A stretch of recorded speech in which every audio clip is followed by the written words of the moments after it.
Welcome to the Bloom House Podcast with Maris Gant and Andrea Oliver.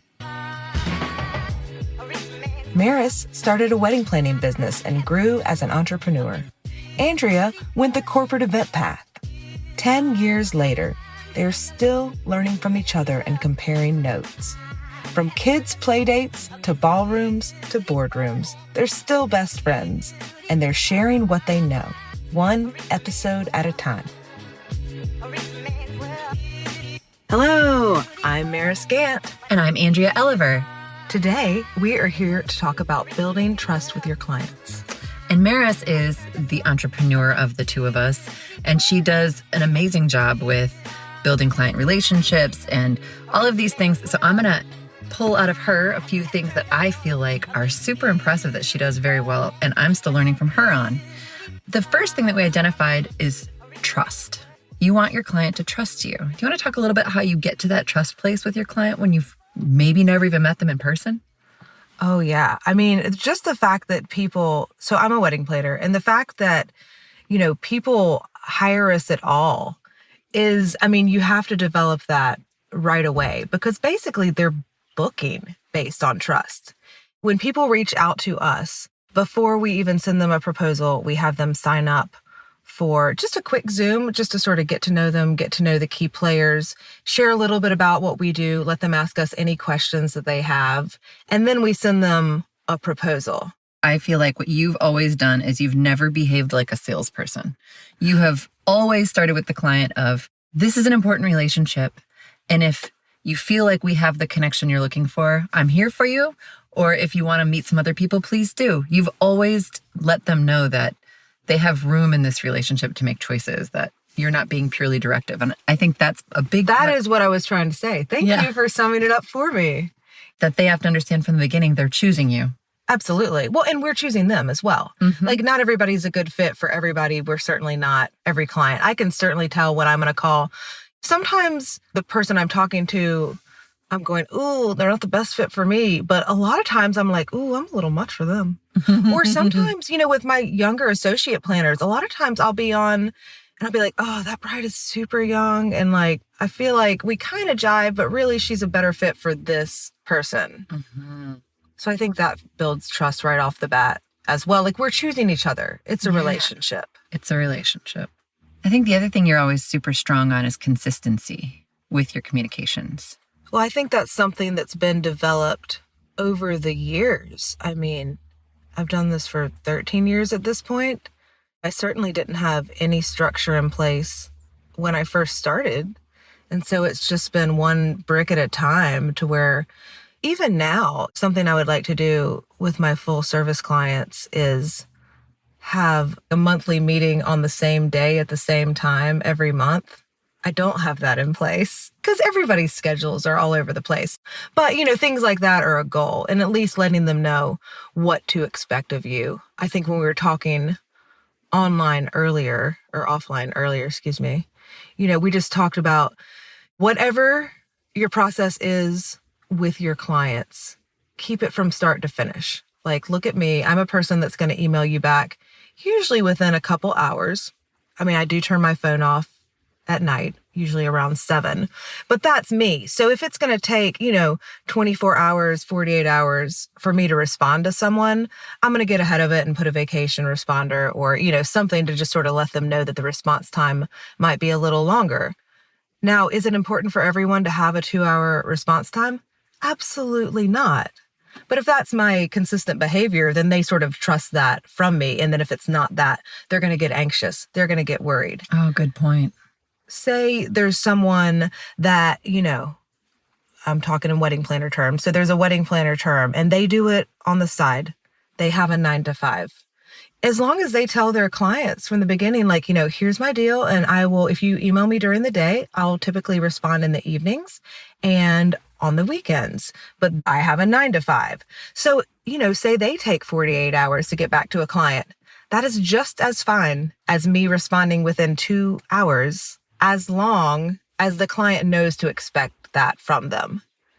And as soon as the client, something happens, and not to say like that trust is broken, this is just an example, But say they don't know what to expect. That's when their anxiety kicks in. That's when they start micromanaging. That's when they start to be possibly more difficult. And it's because they've just sort of lost that trust for whatever reason. And email response time, of course, is just one example of this. And we can go into many more. I'm sure that you have some in your job too that you'd like to talk about. Well, I think what you're talking about is the other word that comes to mind is clarity and transparency, that there's the consistency. And as long as you're clear about any break in consistency, and that's a way to maintain the trust, is that I always do things like this. If for some reason it deviates, you make sure they know. Exactly. Yeah, in my field, I feel like I try to have more of a strict schedule, but I'm working in a 9-to-5 environment where people are all on the same schedule with me. My clients, my partners, everybody I'm working with.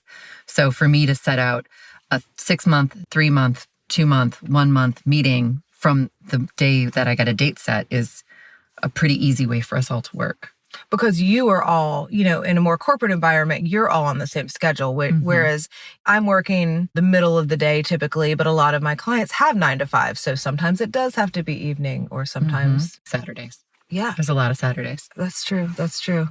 And just little things with consistency I thought of as well to sprinkle in is general appearance. Them knowing what to expect. And again, not to say that you need to look super polished, brushed up, all the things. That might not be your ideal client, but just consistency in your appearance from meeting to meeting has them not question things.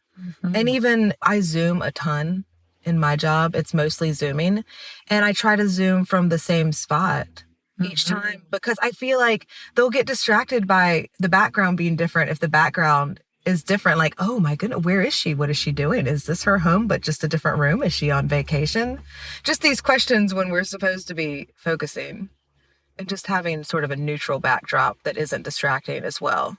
Sometimes I have to Zoom with my family in the house. We have a very small house and they'll know the difference between like a walk behind Zoom and a not walk behind Zoom. Like if it's a new client or, especially a sales call, it's like, you can't walk behind me. And sometimes they'll actually be crawling behind me to get to the fridge. So there's plenty where they're literally crawling behind me and I just have to keep a straight face. Oh my gosh. But, I think by the time I've had 3 Zoom meetings with a client, they can know that I have a family and that they live in a house and that our house is not large. Yeah. It's fine. But in the beginning, that would be very confusing for them if they have some weirdo walking around while they're telling me their hopes and dreams. It's like breaking that fourth wall almost. I don't know. I never thought of it like that. But yeah, the amount of time I have someone crawling behind me is hilarious on a Zoom. Right. Like they don't need to meet your whole family the first day they meet you. No, that's actually not good to do. But later on, it humanizes you and you're developing a deeper relationship, which I think is part of what I love about wedding planning is you really, for a small period of someone's life, are a pretty big part of it.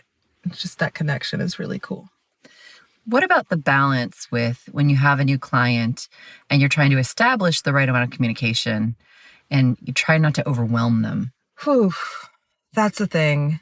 I want to do a whole topic on this, so maybe we just sort of hit on it a little bit today because I have an hour of things to say on not overwhelming your client with tech. Right. Learn my software. So Hi, you're working with me now. Learn my software. Well, I'm the planner, so they have to learn my software, but everybody else has software too, which is great and fine. I have a lot to say on that. But yeah, so not overwhelming them with tech, not overwhelming them with too much information, not overwhelming them with too many choices. Now, okay, when I say all 3 of those things, it depends on the person. Some people, you can't overwhelm them with tech. They're so into it. So I think it's about learning who your client is. And I've started asking, I heard this in a podcast, and I can't remember, it's either Renee or Megan Gillikin probably. Ask your clients, does a lot of information soothe you or stress you out? Which right. Is it? Because there's different answers. And I've been trying to ask that. Sometimes I asked it recently on a sales call and I feel like the question confused them. So maybe I won't ask it right away. Yeah, might need a little more time. Because they were like, well, maybe a lot at first and then less later. the point is you want them to trust you to get the job done. Does a lot of information help or does it hurt? And then the choices. We were talking about this earlier this morning with comparing wedding planning companies. Some wedding planning companies will give a long list of like recommended vendors and then have the client narrow it down to this. And then they'll pull prices from that and then set calls with the two people that align or whatnot. And that's a little bit different than our process, which is a little more tailored. Get to know you and then, say, I really think this person and this person will be a good fit. And if either you don't think they are or they're not available, then we'll go back to the drawing board. So again, is your client like the investigator or are they the one that just wants to be told what to do? So I guess to answer your question on the overwhelm, it's, digging in enough and having a custom enough system to tailor it to different people while still being systematized, which as I'm saying this feels crazy. Like, what? Yep. It seems like a really hard business to run, but I don't know. Yeah, I think some basic other things is making sure that when you write an email, whatever information you're sending needs to be really clear and really simple and easy to read. And that you're like how you're communicating that, these people are doing all the things they normally do and planning a wedding, that everything you need to do has to make their life easier. Well, and let's talk a little bit about that because I want to hear what you have to say about emails. I go back and forth between sending smaller emails that are like, say we're going back and forth between florist, caterer, photographer, sending, there's this one thread with, say, floral, and sending like the response to that, and then the response to this, and the response to this, or saving it up in a draft and sending them a full email that's bulleted that says, this photographer is free, this one is not, this catering company, would you like to set a call with them? Like in one email versus like ping, ping, ping? What's your take? I like both. I like to open it with here's everything. And then once the conversation starts, have separate threads. I think because they each kind of have their own timeline. The caterer might have a different response time than the florist. So to start a new thread with the caterer conversation, then that can go back and forth without having the other noise. Or I also feel like it has to do with how I search my inbox to find that conversation. Ooh. So I'm going to search by that vendor's name, and I only need that piece of information. That's really smart. Do you try to keep one thread start to finish? Like say we're booking with this one floral designer and like I've reached out and then I'm sending them bits and pieces, depending on what my level of involvement is. You like it to all be in that like thread with like 50 responses? No. Okay, talk more about that. So I like to, at certain points, start a new thread so that this floral designer, there's a conversation before booking. There's a conversation about storyboarding and what design you're going for. Then there's a point where it's locked in. I feel like you want a different conversation after it's booked with a different heading. Oh. So that you're searching, so when that email comes into your inbox, it clearly tells you while you're juggling 16 things, oh, this is my confirmed florist on this date. Yeah. I'll a lot of times head my emails with the date of the event.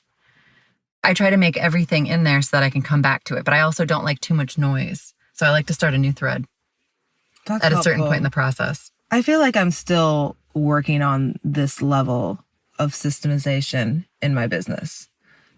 And I feel like because, you went from weddings to corporate, there's a lot I can learn from you and, the systems that you're putting in place. Oh, thanks. Yeah. I think we're getting off a little bit, but that's part of the fun of it. What are we talking about? Client trust. Well, client trust. Again, it is the consistency. I mean, this is a whole other topic as well. So we're doing a workshop for our local event professionals in May. And so we're sort of pulling some of the topics. The topic is client experience. And so we're sort of putting that together right now. And there's a lot of, things that we're looking at. But yeah, email's looking pretty. Mm-hmm. It's really important. And it makes people feel welcomed. Yeah. Well, and I think between the two of us, again, everybody has different styles. I like bullet pointing things, sometimes in a very random and crazy way, but like people just want bite-sized pieces. You cannot give them a long paragraph. They will not read it. They'll lose the details in there. Yeah, especially with action items, bullet, but just your emails looking nice. What's your favorite sign off, or what sign off do you hate the most? I think it's so different in the corporate world because so true. There's just so much email back and forth that's quick. And what I'm finding more and more, like in the last year, is that what I've found is that once the conversation's going, people stop signing off. Yes, I wondered if we can do that. And I just like started that. wondering. So your opening email is formal, and then as you go back and forth, it feels more like a conversation. I still always like to, it doesn't matter how many back and forths I've gone, I like to address the person every single time I put their name in. Same. Because I feel like people love to see their name. But I stopped writing my own name. My own name's already in the bottom of my signature. I was going to say, we all have, I don't think we used to have signatures. But I think even when there were signatures, it felt impersonal because you knew it was auto-generated. It wasn't you signing off. I feel like now that I like warm regards, but that's not my, like I'm corporate, so I use best a lot. I use best too, and it feels so impersonal. I mean, it's short for best regards, but when it's something that I'm actually like really heart level about, then I like warm regards or best regards. I'll add like something to emphasize it versus like I'm sending information best. And then if I wonder if we will do away with it. Not immediately. It's still such a tradition. I'm talking about like evolutionarily speaking. But I think that comes to the other thing is the connection with people. And I think those little touches of how you're signing off, you're sending them warm regards.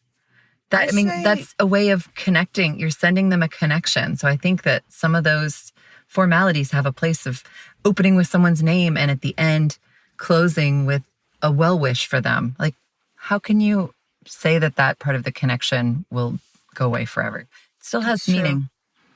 I say have a great day a lot, and I mean it. Yep, that's a good one. I mean, because it's not, sometimes I don't say that.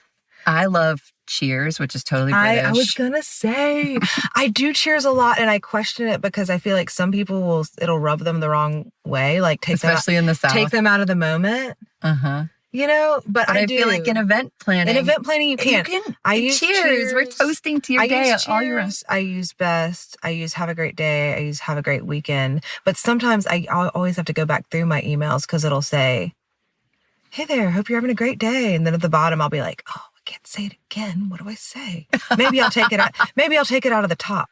But no, then when they read it, they're gonna think I'm just being short and brusque. So yeah, there's a lot of thought that goes around that. But I think the point is it should be a reflection of you. And like you said, whereas you're more warm regards, I can say cheers because I'm in more party events. I'm in more strategic events. Exactly. Do you love your business, but also want to have a life?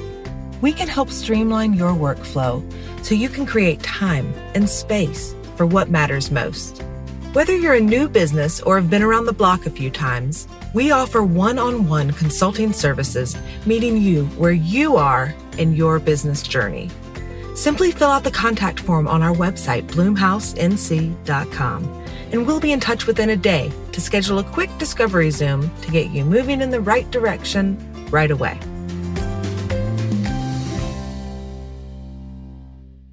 What about gifts? Speaking of connection and some of those traditions.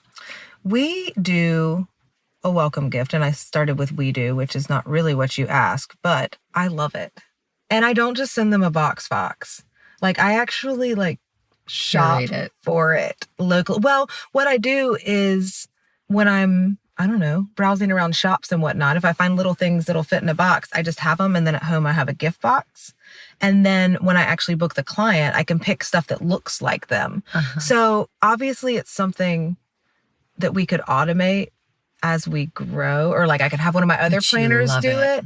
Well, it's not so much that I love it, but I think it's when you get a box and you open it and you're like, oh my gosh, this is like so me. Like even with like the candle scent or like the sort of color scheme I'm doing. I mean, and I've only just met them. Yeah. We've maybe communicated for an hour, but I think it's nice to say like, I see you. Right? Like, Same words. I get it. I see you. Yeah. So I think me doing that as the business owner develops trust right away. And we don't say, Like when I'm selling, I say selling because we're not selling the weddings. Like they're going to go with us or they're not.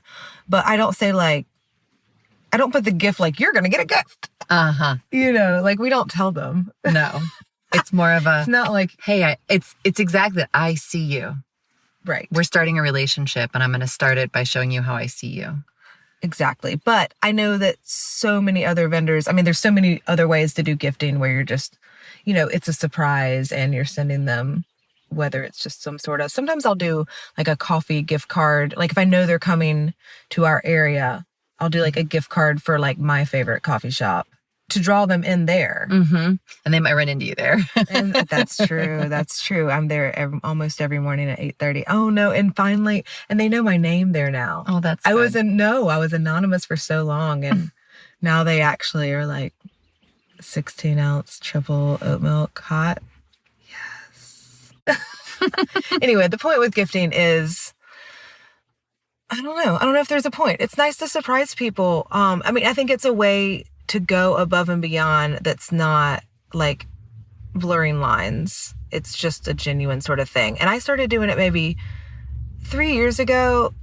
And I think I saw a really big increase in just that initial trust and everything feeling really smooth because they feel like you get them right away. And if they feel like you get them, then they're going to listen to your suggestions, which is like the biggest thing in event planning is like, trust me and trust the people that I'm going to put in your path. And trust that if you've booked people before me or you are going to book somebody that isn't somebody we've worked with or isn't like our favorite, you're still going to trust that we're going to get the job done. You know, there's plenty of times where we're working with like not a full service caterer or not a full service floral designer. It doesn't mean that they're bad. It just means that they have a different business. It's a little less easy for us to work with, but they're still going to trust that we're going to fill in the gaps, even if it's something that they've chosen. And we are, because we've got a big team that has a service background. So it's like, okay, great. You don't have servers. We're going to figure that out. Your caterer doesn't make coffee. Great. We'll rent it. Like we've got it, you know. That's great. Thank you so much. I feel like that's a great place to let off, to think about how we start with a client through to how do we fill in to make that client experience. Like, I think that's also like the next phase of that whole conversation is that like the staffing that goes into filling in the blanks to make sure that the wedding is seamless. And that's a whole other conversation, but it's all part of that trust, knowing that you've got it covered. That's really like the end exclamation point. Just trusting that you're going to get the job done no matter what happens. And also that, really quick to tack on, I know we're wrapping up, but you know, the money stuff, growing up a Southern lady, you didn't talk about money a lot and really specifics. And I think it's only been in the past handful of years that I've gotten better about being very blunt with people about money and vendors and what things cost and what the limitations to their budget are. And I make sure, like for every wedding, even if it's wedding management and it's one of my other planners, I'm on that first call to crunch their numbers because it takes a long time to really be able to speak in an educated way about that. Like, it's like one of the last things you really get comfortable with. So just saying, like, being able to have those money conversations that are really hard and to the point and saying them without emotion, like they know that you're going to give it to them straight and they don't ever have to worry that you're not. So I sort of ride that line between being direct. It's hard because you don't want to be so direct that you're like, well, that's not enough. That's not going to cut it, Right. you know, like, because it's not that. And I also try to say, I say this a lot, whether you're spending $20,000 on your wedding or $200,000, sticker shock is real to everyone in every demographic when they're planning a wedding, especially now with all of the things we're seeing in our industry, but always, even if you planned a wedding 2 years ago, you're still having sticker shock. I mean, maybe you're not having it in the same city, maybe, you know. Inflation on all the food and flower costs. And so just being direct about all of that, but also recognizing you are planning a party and the amount of money that you are spending on it is a lot. It doesn't matter how much it is a lot. right. And just honoring that. So it's like you're having a direct conversation, but you want to be kind about it because it is. I mean, my wedding was $10,000. And that was so much money for our family. Right. And you have the same struggles. And also a wedding can be just as beautiful on a small budget, beautiful and heartfelt as it is on a big budget. So riding that line between being realistic with the expectations. And that helps them trust you as well. If they know you're going to take care of them and not throw curveballs with their money. You're not going to play with their money. Mm-hmm. That would help me trust you. If you weren't going to say, well, I'm charging you this much, but later I'm going to tack on twice as much or whatever. Like to say from the upfront, like this is what this costs. It's a trust factor. Absolutely. Because it impacts their life. Exactly. And with the same thing, trying to stay on top of like things happening nationally and not just in our little area. Because, we're in North Carolina in sort of a resort area. So it feels expensive here, but it's not as expensive as a New York wedding or an LA wedding or so I try to stay current with planners around the country to know, like, is this just our area? And also, my sister is an event planner in Wilmington. So we powwow a lot on like what things cost market to market. And it's amazing how different it is mountains to coast just in North Carolina. It's shocking. I don't know how that's about trust, but I felt like it was important to say. I think it's absolutely about trust. But thank you for talking about this. It's something you've spent so much time and attention getting right. Well, we're still working on it. Don't undercut yourself. Every day. No, I say we're still working on it, not to say it's not good enough, but just to say, just in the natural evolution of things, you get better every day. And on that, we'll leave you with that. That's a great thought. Get better every day. Let's keep doing it. Thanks, Maris. Thanks, Andrea. Thanks for listening to the Bloomhouse Podcast. Check out the show notes at bloomhousenc.com and connect with us on Instagram at bloomhousenc. We'll see you next time.